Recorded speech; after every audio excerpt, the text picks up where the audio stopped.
Hello बेटा, कैसे हैं आप? आई होप आप लोग सभी ठीक होंगे। बेटा, आज हम ट्रिग्नोमेट्रिक फार्मूलाज की बात करेंगे कि कैसे ट्रिग्नोमेट्री में हमारे पास कौन कौन से फार्मूला होते हैं और कैसे उनको अप्लाई किया जाता है। फर्स्ट हम लोग को ये जानना बहुत इंपॉर्टेंट है कि जो ट्रिग्नोमेट्रिक फार्मूला है वो हमारे पास किस पे लगते हैं बेटा। वो राइट एंगल ट्राइंगल पे रखते हैं। दैट मीन्स एक एंगल आपका 90 डिग्री का होना चाहिए। तो यहाँ पर जो हम फार्मूला अप्लाई कर रहे हैं दैट इज पाइथागोरस थ्योरम है। पाइथागोरस थ्योरम हमें ये कहती है कि बेटा दो साइड के किसी भी राइट एंगल ट्राइंगल की दो साइड के स्क्वायर का सम तीसरे के स्क्वायर के बराबर होता है। मतलब एच का square is equal to P square plus B square है। This is the base of the right angle triangle. ये परपेंडिकुलर है जो 90 डिग्री का एंगल बना रहा है बेस पर। तो ये पी है हमारा परपेंडिकुलर, और जो पी को और बी को जोड़ने वाली जो लाइन है उसको हम कहते हैं हाइपोटेन्यूज। एक लेडर की तरह होता है, इसको हम हाइपोटेन्यूज कहते हैं। This is base, this is perpendicular and this is your hypotenuse. ठीक है, तो पाइथागोरस कहती है कि पी का स्क्वायर प्लस बी का square is equal to H का स्क्वायर। तो यहाँ से आप जैसे अगर मैं कहूँ मैंने बी की वैल्यू यहाँ आपको 3 दी है और पी आपके पास 4 है और एच की वैल्यू आपको फाइंड आउट करनी है, तो आप क्या करेंगे बच्चे? H square equal to P square plus B square. तो यहाँ पर हम पी की वैल्यू 4 का स्क्वायर प्लस बी की वैल्यू आपके पास 3 है तो 3 का स्क्वायर हो जाएगा। तो 4 square plus 3 square that is 16 plus 9 और ये आ जाएगा 25, और 25 होता है बेटा 5 का स्क्वायर।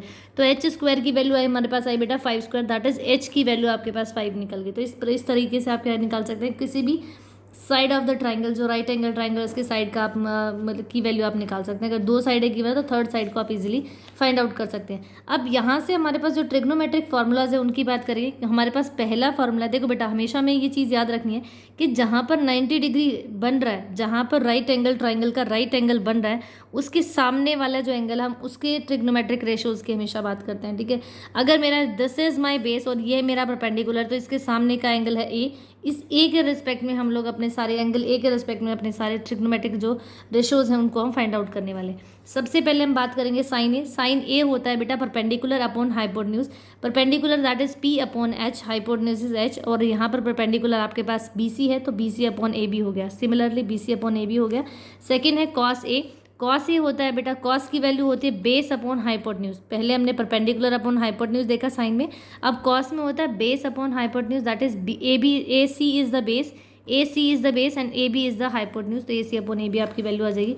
ऐसे ही टेंजेंट होता है बेटा, परपेंडिकुलर अपॉन बेस होता है। परपेंडिकुलर यहाँ पर हमारे पास क्या है? बी सी, और बेस हमारे पास ए सी है तो बी सी अपॉन ए सी हो जाएगा। ठीक है, उसके अलावा हमारे पास साइन कॉस और टेंजेंट के कुछ रेसिप्रोकल्स भी होते हैं। तो साइन ए का reciprocal sine A is equal to 1 upon, अगर मैं बात करूँ तो sine A is equal to हमारे पास 1 अपॉन कॉसिकेंट होता है। और कॉसिकेंट जैसे साइन की वैल्यू परपेंडिकुलर अपॉन हाइपोटेन्यूज थी, वैसे ही कॉसिकेंट की वैल्यू होती है बेटा H upon P that is hypotenuse upon perpendicular. Similarly cos A हमारे पास होता है 1 अपॉन सीकेंट है। कॉस ए 1 अपॉन सीकेंट होता है। तो कॉस किसका रेसिप्रोकल है बेटा? सीकेंट किसका रेसिप्रोकल है? कॉस का। कॉस की वैल्यू बी अपॉन एच होती है तो सीकेंट की वैल्यू हो जाएगी बेटा एच अपॉन बी हो जाएगी। ऐसे ही थर्ड हमारे पास होता है टेंजेंट। टेंजेंट जो होता है उसका रेसिप्रोकल होता है बेटा कॉट होता है 1 अपॉन कॉट। तो टेंजेंट की value B P upon B थी तो कॉट की वैल्यू आपके पास हो जाएगी बेटा बी अपॉन पी। तो इस प्रकार से इस तरह से आप क्या कर सकते हैं? See sine cos tangent cosecant secant और कॉट, इन सब की वैल्यूज आप किसी भी ट्रिग्नोमेट्रिक रेशो से आप निकाल सकते हैं। ठीक है, इसके अलावा हमें कुछ आइडेंटिटीज़ हैं जो हमें इस चैप्टर में हमें अपने जो ट्रिग्नोमेट्री वाले चैप्टर में यूज़ करनी होती हैं। सबसे पहले आपके पास है बेटा sine square theta plus cos square theta is equal to 1। Sine square theta plus cos square theta is equal to 1 होता है। और अगर मैं ये तो आइडेंटिटी है ही हमारे पास, इससे हम कुछ और फॉर्मूला भी डिराइव कर सकते हैं। मैं कॉस को 1 के पास ले जाऊँ तो ये 1 माइनस कॉस स्क्वायर थीटा हो जाएगा। मतलब 1 माइनस कॉस स्क्वायर थीटा की वैल्यू हमारे पास आ जाएगी बेटा साइन स्क्वायर थीटा। ऐसे अगर सिर्फ साइन को लेके जाए तो 1 माइनस साइन स्क्वायर थीटा आपके पास क्या हो जाएगा बच्चे? Cos square theta. तो एक ही आइडेंटिटी से हमने दो फॉर्मूले और डिराइव कर लिए। ऐसे हमारे पास सेकेंड आइडेंटिटी होती है secant square theta minus tangent square theta is equal to 1 होता है। अगर मैं यहाँ से टेंजेंट को इधर ले जाऊँ तो ये माइनस उधर जाके प्लस हो जाएगा 1 प्लस टेंजेंट स्क्वायर थीटा, और उसकी वैल्यू हमारे पास क्या आ जाएगी बच्चे? सीकेंट स्क्वायर थीटा आ जाएगी। अगर मैं 1 को इधर ले आऊँ और टेंजेंट को इधर ले जाऊँ तो ये सीकेंट स्क्वायर थीटा माइनस 1 बनेगा और उसकी वैल्यू हमारे पास आ जाएगी बेटा tangent square theta. Third identity हमारे पास होती है cosecant square theta minus cot square theta. क्या होती है?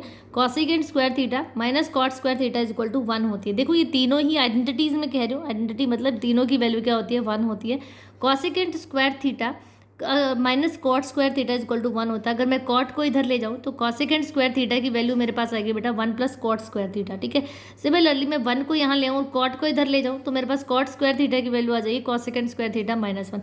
तो यहाँ तीन बेसिकली हमारे पास बेसिक 3 आइडेंटिटीज थी, उससे हमने दो फॉर्मूले और डिराइव कर लिए। मतलब हमारे पास 6 फॉर्मूलाज और आ गए हैं 6 तरीके से और हम अपने साइन कॉस की वैल्यूज़ निकाल सकते हैं। ये बात हम ऑलरेडी कर चुके हैं कि 1/sin मतलब 1/sin होता है कॉसिकेंट है, 1/cos होता है सीकेंट है, और 1/cot होता है टेंजेंट। टेंजेंट वैसे sin/cos भी होता है। अगर मैं कॉट की बात, टेंजेंट क्या होता है बेटा sin/cos, और टेंजेंट का रेसिप्रोकल 1/cot होता है। तो अगर मैं ये वैल्यू यहाँ रखूँ तो कॉट की वैल्यू मेरे पास आ जाएगी cos A/sin A। तो ये हमारे पास कुछ ट्रिग्नोमेट्रिकल क्या थे बच्चे, आइडेंटिटीज थी। इसके अलावा क्लास 12th में हमारे पास कुछ और इम्पॉर्टेंट, 11th और 12th में कुछ और इंपॉर्टेंट फार्मूलाज भी होते हैं जो ट्रिग्नोमेट्री में यूज़ होते हैं।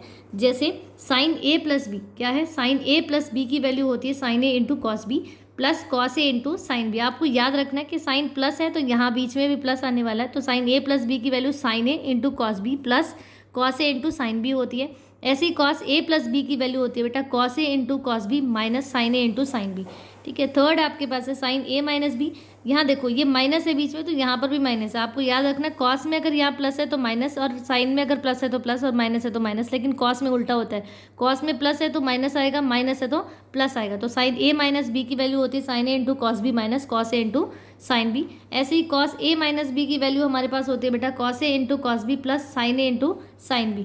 सेम थिंग हमारे पास किसी टेंजेंट A+B और टेंजेंट A-B की हमारे पास क्या होती है, कुछ फार्मूला होते हैं। तो टेंजेंट A+B होता है बेटा tangent A plus tangent B upon 1 minus tangent A into tangent B। Similarly tangent A-B हमारे पास होता है tangent A minus tangent B upon 1 plus tangent A into tangent B। कुछ और फार्मूला भी है हमारे पास, जैसे 4 फार्मूलाज है जो हमारे पास 2 sin A into cos B, 2 cos A into sin B, 2 cos A into cos B और 2 sin A into sin B के लिए फार्मूला। पहला फर्स्ट फार्मूला हमारे पास है बेटा 2 sin A into cos B। 2 sin A into cos B हमारा sin A+B plus sin A-B के equal होता है। 2 cos A into sin B sin A+B minus sin A-B के इक्वल होता है। 2 cos A into cos B हमारा cos A+B plus cos A-B के बराबर होता है। और 2 sin A into sin B हमारा cos A-B minus cos A+B के इक्वल होता है। आपको जो याद रखना वो ये है बेटा कि कॉस, अगर दोनों कॉस हैं तो दोनों कॉस में आएंगे, अगर दोनों साइन है तो दोनों कॉस में आएंगे, लेकिन बीच में माइनस आ जाएगा। आपको ये फॉर्मूलाज याद रखनी है ताकि आप अपने इंटीग्रेशन डिफरेंशिएशन को बहुत अच्छे से कर सकें। कुछ और भी हमारे पास फॉर्मूलाज हैं, जैसे sin C plus sin D। क्या है, sin C plus sin D की वैल्यू होती है बेटा 2 sin, एंगल क्या हो जाएंगे, प्लस हो गए हाफ हो जाएंगे, C plus D/2 into multiply में ये cos C माइनस D/2। ऐसे ही sin C minus sin D का फॉर्मूला होता है बेटा 2 cos C plus D/2 into sine C minus D/2। cos C plus cos D का फॉर्मूला होता है 2 cos C plus D/2 into cos C minus D/2। ऐसे ही cos C minus cos D का formula होता है बेटा 2 sin C plus D/2 into cos D sin D minus C/2। ठीक है, ऐसी कुछ चीज़ें और भी हैं, छोटी छोटी चीज़ें जो लास्ट हम लोग करने वाले हैं। दैट इज़ sin 2 थीटा का फॉर्मूला होता है बेटा sin 2 थीटा। यहाँ डबल एंगल है, ये हाफ हो रहा है एंगल, आपको इनको एंगल हाफ फॉर्मूला भी कहा जाता है। sin 2 theta is equal to 2 sin theta into cos theta होता है। और अगर टेंजेंट की फॉर्म में आपको लिखना है तो 2 tangent theta upon 1 plus tangent square theta होता है। ऐसे ही cos 2 थीटा की वैल्यू होती है cos square theta minus sign square theta, और टेंजेंट की फॉर्म में लिखना है तो 1 minus tangent square theta upon 1 plus tangent square theta होता है। cos 2 थीटा की और भी वैल्यूज़ होती हैं। cos 2 थीटा को सिर्फ cos की फॉर्म में हमें लिखना है तो ये 2 cos स्क्वायर थीटा माइनस 1 होता है। यहाँ डबल था बेटा, डबल एंगल है, यहाँ हाफ हो गया एंगल, मतलब 2 था तो थीटा हो गया। ऐसे ही अगर मुझे इस cos स्क्वायर थीटा की वैल्यू यहाँ से निकालनी है तो cos स्क्वायर थीटा हो जाएगा हमारे पास 1 प्लस cos 2 थीटा अपॉन 2। ऐसे ही cos 2 थीटा को अगर साइन की फॉर्म में लिखना है तो cos 2 theta is equal to 1 minus 2 sine square theta होता है। और अगर मुझे साइन स्क्वायर की वैल्यू निकालनी है तो मैं इसको 1 minus cos 2 theta minus cos 1 minus cos 2 theta by 2 में लिख सकती हूँ। कुछ ट्रिपल एंगल के दो फॉर्मूले जो हमें देखने, दैट है साइन थीटा 3 थीटा और cos 3 थीटा। साइन 3 थीटा होता है बेटा 3 sign theta minus 4 sine cube theta, और मुझे साइन क्यूब की वैल्यू निकाली तो वो मेरे पास हो जाएगी 3/4 sine theta minus 1/4 sine 3 theta. cos 3 theta मेरे पास इक्वल टू होता है 4 cos cube theta minus 3 cos theta, और मुझे cos क्यूब थीटा की वैल्यू निकालनी है तो वो मेरे पास हो जाएगी 3/4 cos theta plus 1/4 cos 3 theta.